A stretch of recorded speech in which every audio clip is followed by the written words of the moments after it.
പ്രിയപ്പെട്ടവരെ, അസ്സലാമു അലൈക്കും വറഹ്മത്തുള്ളാഹി വബറകാതുഹു. നമ്മളൊക്കെ ലൈഫിൽ ഡെയിലി ഫേസ് ചെയ്യുന്ന ഒരു പ്രോബ്ലം ഉണ്ട്, ഫിയർ അഥവാ പേടി. എക്സാം വരുമ്പോൾ പേടി, പുതിയൊരു കാര്യം ട്രൈ ചെയ്യാൻ വേണ്ടി ആരെങ്കിലും പറഞ്ഞാൽ അതിന് പേടി, ഫ്യൂച്ചറിനെ കുറിച്ച് ആലോചിക്കുമ്പോൾ പേടി, അല്ലെങ്കിൽ ലൈഫിലൊരു മേജർ ഡിസിഷൻ എടുക്കുന്ന സമയത്ത് അപ്പോൾ നമുക്ക് ഫിയർ വരും. നമ്മൾ വിചാരിക്കും, അയ്യോ എന്നെക്കൊണ്ട് ഇതൊന്നും പറ്റില്ല, എനിക്ക് ഇതിലും നല്ലത് ഈ ഒരു സിറ്റുവേഷനിൽ നിന്ന് എങ്ങനെയെങ്കിലും എസ്കേപ്പ് ആവുന്നതാണ്, മാറി നിൽക്കുന്നതാണ് എന്നൊക്കെ. ഇന്ന് ഞാൻ നിങ്ങളോട് പറയാൻ പോകുന്നത് ഹിസ്റ്ററിയിൽ തന്നെ one of the biggest fear and ഫെയിലിയറിൻ്റെ സ്റ്റോറിയാണ്. ആരായിരിക്കും ഇതുമായി ബന്ധപ്പെട്ട് കിടക്കുന്ന ആളുകൾ എന്ന് ഞാൻ പറയാതെ തന്നെ നിങ്ങൾക്കറിയാം, because we are still in Musa അലൈഹിസ്സലാം സ്റ്റോറി. മൂസ നബി അലൈഹിസ്സലാമിൻ്റെയും അദ്ദേഹത്തിൻ്റെ ജനതയായ ഇസ്രായേലികളുടെയും കഥയാണ് പറഞ്ഞുകൊണ്ടിരിക്കുന്നത്. ഖുർആനിലെ സൂറത്തുൽ മാഇദയിൽ അള്ളാഹു ആ ഒരു ഇൻസിഡൻറ്റ് വളരെ വ്യക്തമായിട്ട് പറയുന്നുണ്ട്. പവർഫുൾ ആയിട്ടുള്ള വിഷനറി ആയിട്ടുള്ള ഒരു ലീഡറും അത്രയും കാലം അനുഭവിച്ച കഷ്ടപ്പാടുകളൊക്കെ മറന്ന് അള്ളാഹു ഓരോ സമയത്തും അവർക്ക് നൽകിയ ബ്ലെസ്സിങ്സ് മറന്ന് ഒടുവിൽ വലിയൊരു അവസരം ആൻഡ് സിറ്റുവേഷൻ വന്ന സമയത്ത് പേടിച്ച് പിന്മാറിയിട്ടുള്ള ഒരു ജനതയും. ഇതാണ് ആക്ച്വലി സ്റ്റോറി. എന്താണ് അവിടെ സംഭവിച്ചത് എന്ന് നമുക്കൊന്ന് നോക്കാം. ഈ കഥ കൃത്യമായിട്ട് മനസ്സിലാക്കണമെങ്കിൽ ഇതിൻ്റെ ബാക്ക് സ്റ്റോറി അറിയണം അല്ലേ. നമ്മൾ ഇത്രയും ദിവസം പറഞ്ഞുകൊണ്ടിരുന്ന ഇസ്രായേലിറ്റ്സ് എന്ന് പറയുന്നത് ഈജിപ്തിലെ ഫിറഔനിൻ്റെ അണ്ടറിൽ ഭയങ്കര ക്രൂരമായിട്ടുള്ള സ്ലേവറി അനുഭവിച്ചിട്ടുള്ള ആളുകളാണ്, ക്രുവൽറ്റി അനുഭവിച്ചിട്ടുള്ള ആളുകളാണ്.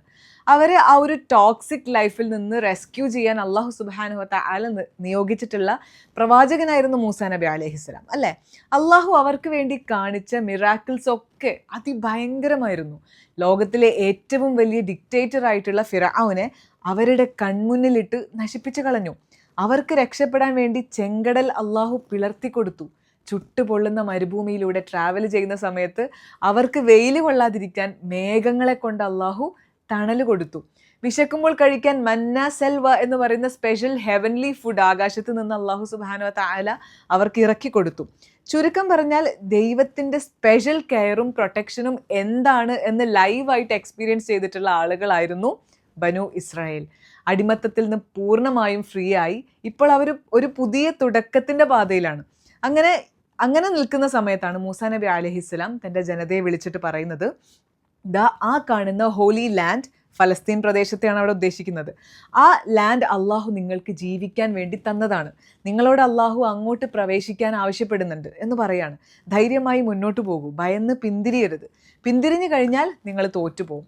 അപ്പോൾ അതുവരെ സ്വന്തമായിട്ടൊരു ഹോം ലാൻഡോ ഐഡൻറ്റിറ്റിയോ ഇല്ലാതെ അലഞ്ഞു നടന്ന അവർക്ക് സ്വന്തമായൊരു കൺട്രിയും വീടും ഒക്കെ കിട്ടാൻ പോവാണ്. അവർ ശരിക്കും സന്തോഷിക്കുകയാണല്ലോ വേണ്ടത് അല്ലേ. പക്ഷെ അവർ ആ സമയത്ത് പറഞ്ഞു, ഇന്ന ഫീഹ ഖൗമൻ ജബ്ബാരീൻ. ഓ മൂസ, അവിടെ ഭയങ്കര സ്ട്രോങ് ആയിട്ടുള്ള ആളുകളാണ് അവിടെ ഉള്ളത്, ഭീമാകാരന്മാരാണ്. അവരവിടെ ഉള്ളിടത്തോളം കാലം എന്ത് ചെയ്യാൻ പറ്റില്ല, ഞങ്ങൾ അങ്ങോട്ടേക്ക് വരുന്നില്ല, ഞങ്ങൾക്ക് അവിടെ പ്രവേശിക്കാൻ കഴിയില്ല. അവരവിടെ നിന്ന് ഇറങ്ങിപ്പോവുകയാണെങ്കിൽ ഞങ്ങൾ ആ ഹോലി ലാൻഡിലേക്ക് വരാം. ആലോചിച്ച് നോക്കൂ, ശത്രുക്കൾ സ്വയം വീട് വിട്ട് പൂട്ടി ഇറങ്ങിപ്പോയിട്ട് താക്കോല് കയ്യിൽ തരുമെന്ന് വിചാരിച്ചുകൊണ്ടിരിക്കുന്ന ഒരു മനോഭാവം, റെഡിമെയ്ഡ് ആറ്റിറ്റ്യൂഡാണ് അവരവിടെ കാണിച്ചത്. അങ്ങനെ എല്ലാവരും പേടിച്ച് നിൽക്കുകയാണ്, ഞങ്ങളിത് ഒരിക്കലും തയ്യാറാവില്ല എന്ന് പറഞ്ഞുകൊണ്ട്. അപ്പോൾ അവർക്കിടയിൽ നിന്ന് ദൈവഭയമുള്ള, അള്ളാഹുവിനെ പൂർണ്ണമായും വിശ്വസിച്ച് മുന്നോട്ട് വന്ന രണ്ട് യങ്സ്റ്റേഴ്സ് ആയിട്ടുള്ള ആളുകൾ ജനങ്ങളോട് പറഞ്ഞു, if you do enter you will be the Victers if indeed you are men of faith എന്ന് ഖുർആനിൽ സൂറത്തുൽ മാഇദയിൽ തന്നെ പറയുന്നുണ്ട്. അള്ളാഹുവിൽ വിശ്വസിക്കൂ എന്ന് അവർ പറയുകയാണ്.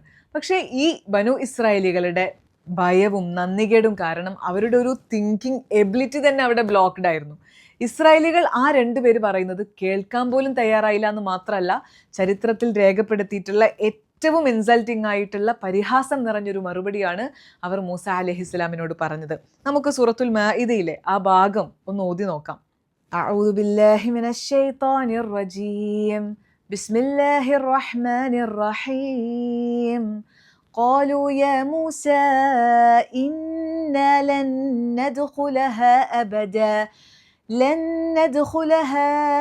أبدا ما داموا فيها فاذهب أنت وربك فقاتلا إنا هاهنا قاعدون. قال رب إني لا أملك إلا نفسي وأخي فافرق بيننا وبين القوم الفاسقين قال فإنها محرمة عليهم 40 سنة يتيهون في الأرض فلا تأس على القوم الفاسقين قالوا يا موسى إنا لن ندخلها أبدا ما داموا فيها മൂസ അലൈഹിസ്സലാമിനോട് അവർ പറഞ്ഞ ആ നന്ദികെട്ട വർത്തമാനം നിങ്ങൾ കേൾക്കൂ. യാ മൂസ, അല്ലയോ മൂസ, ഇന്ന ലൻ നദ്ഖുലഹ, ഞങ്ങൾ ഒരിക്കലും അവിടേക്ക് പ്രവേശിക്കുകയില്ല. അബദൻ എന്ന് പറഞ്ഞാൽ ഒരിക്കലും. മാ ദാമു ഫീഹ, അവരവിടെ ഉള്ളിടത്തോളം കാലം ഞങ്ങൾ ഒരിക്കലും അവിടേക്ക് കടക്കുകയില്ല, പ്രവേശിക്കുകയില്ല. ഫദ്ഹബ്, നിങ്ങൾ പോയിക്കൊള്ളുക. അൻത വറബ്ബുക, നീയും നിന്റെ റബ്ബും. Go forth then you and your lord. ഫഖാത്തില, നിങ്ങൾ പോയി യുദ്ധം ചെയ്തു കൊള്ളുക, നിങ്ങൾ രണ്ടുപേരും. അഥവാ താനും തൻ്റെ റബ്ബും ചെന്ന് യുദ്ധം ചെയ്തു കൊള്ളുക എന്ന് മൂസ അലൈഹിസ്സലാമിനോട് അവർ പറയുകയാണ്. ഇന്ന ഹ ഹുന ഖാഇദൂൻ, ഇന്ന തീർച്ചയായും ഞങ്ങൾ ഹ ഹുന ഇവിടെ തന്നെ ഖാഇദൂൻ ഇരുന്നു കൊള്ളാം, ഞങ്ങൾ ഇവിടെ സേഫായി ഇരുന്നു കൊള്ളാം, നിങ്ങൾ പോയിട്ട് ഫൈറ്റ് ചെയ്തോളൂ എന്നാണ് ബനു ഇസ്രായേലിയർ മൂസ അലൈഹിസ്സലാമിനോട് പറയുന്നത്. എത്ര വലിയ നന്ദികേടാണ് അവർ പറഞ്ഞത് എന്ന് നോക്കൂ. ചെങ്കടൽ പിളർത്തി തങ്ങളെ രക്ഷിച്ച, ഫിറഔനിൽ നിന്ന് സേവ് ചെയ്ത, മണ്ണയും സെൽവയും ഇറക്കി തന്ന അള്ളാഹു സുബ്ഹാനഹു വ തആലയെയും സ്വന്തം പ്രവാചകനെയും നോക്കി അവർ പറയുകയാണ്, ഞങ്ങൾക്ക് റിസ്ക് എടുക്കാൻ വയ്യ, നീയും നിന്റെ ദൈവവും കൂടെ പോയിട്ട് ഒക്കെ ശരിയാക്കി തരൂ, എന്നിട്ട് എന്ത് ചെയ്യാം, ഞങ്ങൾ അവിടേക്ക് എൻ്റർ ചെയ്യാം, ഞങ്ങൾ അവിടേക്ക് പ്രവേശിക്കാം. തൻ്റെ ജനതയുടെ ഈ കടുത്ത അനുസരണക്കേടും മടിയും കണ്ട് മൂസ അലൈഹിസ്സലാം ആകെ തകർന്നു പോയി, വല്ലാതെ വിഷമിച്ചു പോയി അദ്ദേഹം എന്നിട്ട് അള്ളാഹു സുബ്ഹാനഹു വ തആലയോട് സങ്കടത്തോടെ പ്രാർത്ഥിക്കുന്നതാണ് തുടർന്ന് വരുന്നത്. ഖാല റബ്ബി ഇന്നി ലാ അംലികു ഇല്ലാ നഫ്സി വ അഖി. ഖാല, മൂസ നബി പറഞ്ഞു, റബ്ബി, എൻ്റെ റബ്ബേ, ഇന്നി ലാ അംലിക്കു, ഞാൻ ഉടമപ്പെടുത്തുന്നില്ല, അല്ലെങ്കിൽ എൻ്റെ പരിധിയിലില്ല, എൻ്റെ നിയന്ത്രണത്തിലില്ല, ഇല്ല നഫ്സി വ അഖി, ഞാനും എൻ്റെ സഹോദരനുമല്ലാതെ. എൻ്റെ നാഥ, ഈ ഞാനും എൻ്റെ സ്വന്തം സഹോദരനുമല്ലാതെ ഒന്നും ആരും എൻ്റെ നിയന്ത്രണത്തിലില്ല എന്ന് അള്ളാഹുവിനോട് മൂസാ നബി വിഷമിച്ചുകൊണ്ട് പറയുകയാണ്. ഫഫ്റുഖ് ബൈനന വ ബൈനൽ ഖൗമിൽ ഫാസിഖീൻ. ഫഫ്റുഖ് എന്ന് പറഞ്ഞാൽ ഡിസ്റ്റിങ്വിഷ് ചെയ്യൂ, വേർപ്പെടുത്തു. ബൈനന, ഞങ്ങൾക്കും, വ ബൈനൽ ഖൗമിൽ ഫാസിഖീൻ, ഫാസിഖുകളായിട്ടുള്ള ആളുകൾക്കും ഇടയിൽ നീ ഒരു വേർപ്പെടുത്തൽ ചെയ്യണമേ. So distinguish between us and the transgressing people.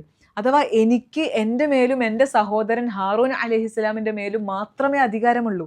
ഈ അനുസരണ കെട്ടിട്ടുള്ള ജനങ്ങളിൽ നിന്ന് നീ ഞങ്ങളെ വേർപ്പെടുത്തണേ റബ്ബേ എന്ന് അള്ളാഹുവിനോട് ആവശ്യപ്പെടുകയാണ്.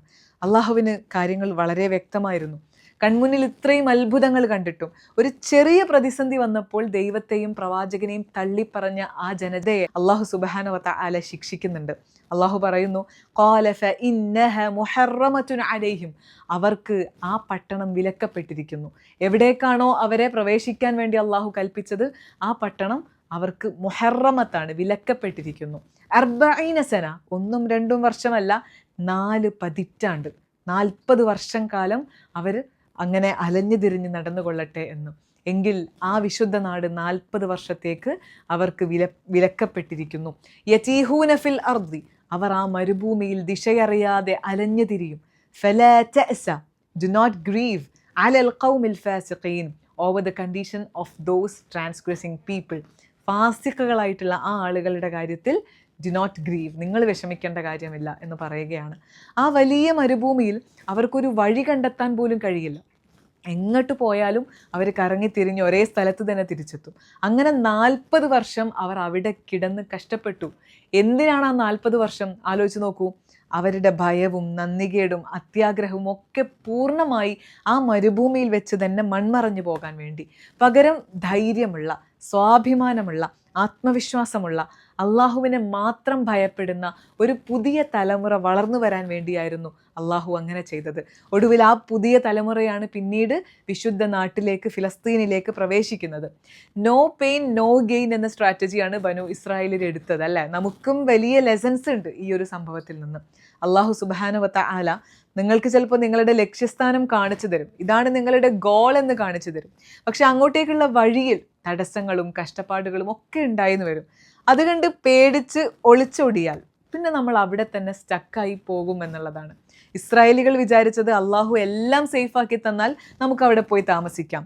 നമ്മളും പലപ്പോഴും അങ്ങനെയാണ്. പഠിക്കാതെ പ്രാർത്ഥിക്കും, ഹാർഡ് വർക്ക് ചെയ്യാതെ വിജയം വേണമെന്ന് പറയും. അള്ളാഹുവിൻ്റെ സഹായം ഉണ്ടാകണം എന്നുണ്ടെങ്കിൽ നമ്മൾ നമ്മുടെ ഭാഗത്ത് നിന്നുള്ള ചുവടുവെപ്പ് കൂടെ, ആ ഒരു ഭയങ്കര പ്രഷ്യസ് ആയിട്ടുള്ള സ്റ്റെപ്പ് കൂടെ നമ്മളുടെ ഭാഗത്ത് നിന്ന് ഉണ്ടാവേണ്ടതുണ്ട്. അതുകൊണ്ട് നിങ്ങളുടെയൊക്കെ ലൈഫിലെ വലിയ ലക്ഷ്യങ്ങൾക്ക് മുമ്പിൽ പ്രതിസന്ധികൾ കണ്ട് മടിച്ചു നിൽക്കരുത്. അള്ളാഹു സുബ്ഹാനഹു വ തആലയിൽ ഭരമേൽപ്പിച്ച് ധൈര്യമായിട്ട് മുന്നോട്ട് പോകാൻ നമ്മൾ ശ്രമിക്കണം. അള്ളാഹുവിൻ്റെ കൽപ്പനകൾ അനുസരിക്കാൻ മടി കാണിക്കുന്നതിന് പകരം വിശ്വസ്തരായ ആ രണ്ടുപേരെ പോലെ മറ്റുള്ളവരെ കൂടെ നന്മയിലേക്ക് ക്ഷണിക്കുന്ന ആളുകളാവാൻ നമ്മൾ ഓരോരുത്തരും ശ്രമിക്കേണ്ടതുണ്ട്. അള്ളാഹു നമ്മളെ അനുഗ്രഹിക്കട്ടെ. അസ്സലാമു അലൈക്കും വറഹ്മത്തുള്ളാഹി വബറകാതുഹു.